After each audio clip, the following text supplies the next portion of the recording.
रुक्मणी जी को कभी क्रोध करते हुए नहीं देखा। इनके मुख पर इनकी जो आभा है इस पर हमने कभी क्रोध नहीं देखा। और सबसे ज्यादा पता कौन रूठता था?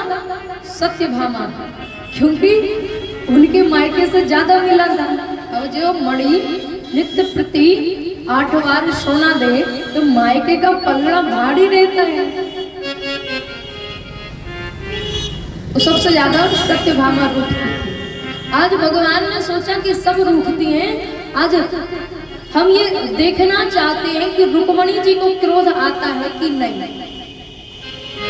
आज रुक्मणी मैया से भगवान श्री कृष्ण कहते हैं, राजपुत्री श्रिता भूपेर लोक पाल विभूति भगवान कहते हैं रुक्मणी जी तुमने पहली गलती की कि इतने सुंदर सुंदर, इतने रूपवान, इतने अच्छे अच्छे राजकुमारों को छोड़ करके तुमने इस गंवरिये से विवाह कर लिया। अब आप कहती हो कि अजी विवाह तुम ना करते, लेकिन मैंने तुम्हारा बड़ा नाम सुना है। तो नाम भी कैसा सुना? राजा व्यो बिभ्यता सुभ्रुहा समुद्रम शरणं गता। राजाओं के भय से मैं समुद्र में छिपा हुआ हूं। और रुक्मणी जी कोई जवाब नहीं देती, सुनती चली जा रही चुपचाप। भगवान कहते हैं अगर तुमने इसलिए विवाह कर लिया कि मेरे बहुत अच्छे माता पिता हैं, बहुत अच्छा परिवार है, बहुत अच्छा वंश है, तो हमारे तो माता पिता का भी नहीं पता। कोई कहता है यशोदा का है, कोई कहता है देवकी का है, ये भी नहीं पता कि हूँ किसका। अगर तुमने इसलिए विवाह कर लिया कि मैं बहुत सुंदर हूँ, तो देखो काला तो मैं पहले से ही था, और कालिया नाग को मारा तो और काला हो गया, तो मेरे पास रूप भी नहीं है। भगवान कहते रुक्मणी जी मेरे पास तो धन भी नहीं है, मेरे पास धन भी नहीं है, गौएं चराता माखन चुराता, धन भी नहीं है, और मेरा नाम भी कौन लेता है? साधु संत महात्मा पकड़ रहते हैं, उनके पास कुछ नहीं होता, बस मेरे नाम का ही आधार रहता है उनके पास। ऐसे लोग तो मेरा जाप करते हैं, ऐसे लोग मेरा भजन करते हैं। बताओ जब मुंह पे खुद ही खावे के टाइम नहीं हो तो इन बाबाओं को कहा देवे, और फिर भी ये हमारो ही भजन करते रहे। रघुपति राघव राजा राम पतिति के पावन सीताराम। ध्यान बजाते कीर्तन करते अवश्य खाते पीते रहते, ऐसे लोग तो हमारा भजन करते हैं, ऐसे लोग तो हमारा नाम लेते हैं। और देखो अभी भी तुम्हारा मन हो तो हम शिशुपाल से तुम्हारा विवाह करा दें। भगवान ये बात कब कह रहे हैं? जब नाती हो गए और नाती के भी विवाह हो गए। रही बात हम और आप करते तो कहते बुढ़े तो तुम हो ही गए, ऐसे लगे मानो सठिया गए हो। और कई मैया है तो भोजन भी नहीं देती कि जाओ, हमसे ऐसी बात करते हो 2 दिन के लिए खाना पीना बंद सब तुम्हारा। आज जब जैसे ही भगवान ने कहा कि अब इन्हें क्रोध आएगा, अब इन्हें क्रोध आया, लेकिन मैया रुक्मणी जी को क्रोध तो नहीं आया, लेकिन घबराहट हुई और मूर्छित हो गई।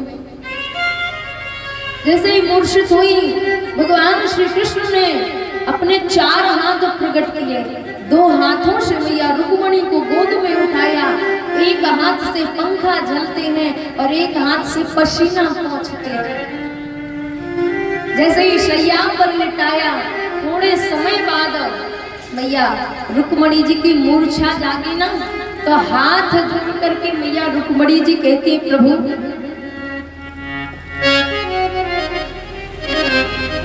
आपने पहला प्रश्न किया कि आपने सबको छोड़ करके हमसे विवाह क्यों किया। रुक्मणी जी कहती प्रभु जो संसार में सबको छोड़ करके केवल आपको चाहे, उसकी जीवन के प्रति चाहत खत्म हो जाती है। जिसने आपको चाह लिया एक बार, उसे संसार में फिर कुछ और नहीं चाहिए। आप कहते हो कि मैं समुद्र में रहता हूं,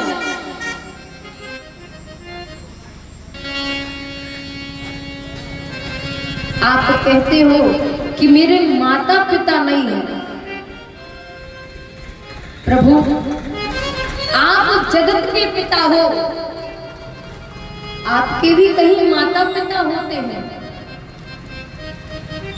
जगत के गुरु, जगत के अधीश्वर केवल आप हो। आपके माता पिता कहां से होंगे? आप ही सबके माता पिता हैं। आपने कहा समुद्र में वास करता हूं, तो जिस हृदय में अविद्या, राग, द्वेष, अभिनिवेश ऐसे शत्रु बैठे हो महाराज, उसको मिटाने के लिए एक निर्मल जल, निर्मल समुद्र में निवास करना पड़ता है। आपने कहा मैं काला हूं। प्रभु, आप काले हो तो इतना कमाल है। हमारे ब्रज में कहा जाता था कि यदि नंद लाला तुम होते लली तो गले कट जाते करोड़न के। तुम लाला हो, काले हो, जब ये हाल है, अगर तुम गोरे होते तो पता नहीं क्या करते। आपने कहा कि मेरे जो भक्त हैं, मेरा जो संकीर्तन करते हैं, कीर्तन करते हैं, वो निर्धन होते हैं, उनके पास रुपए पैसा नहीं होता है। प्रभु, जिसके पास आपके नाम रूपी धन है, उसको संसार रूपी धन की आवश्यकता नहीं। कबीरा सब जग निर्धना, धनवंता नहीं को, और धनवंता सोई जानिया, जपुरा नाम धन हो। धनवान कोई है जिसके पास राम नाम रूपी धन है।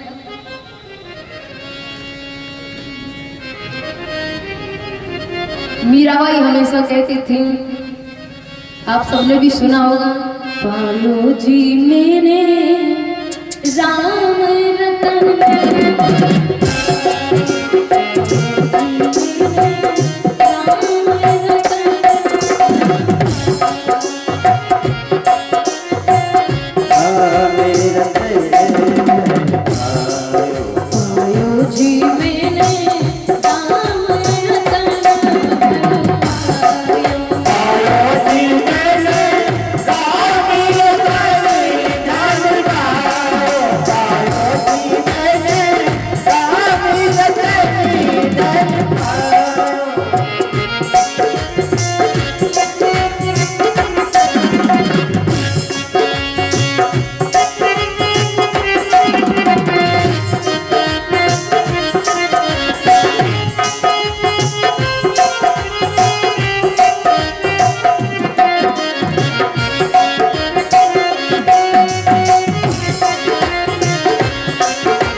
जय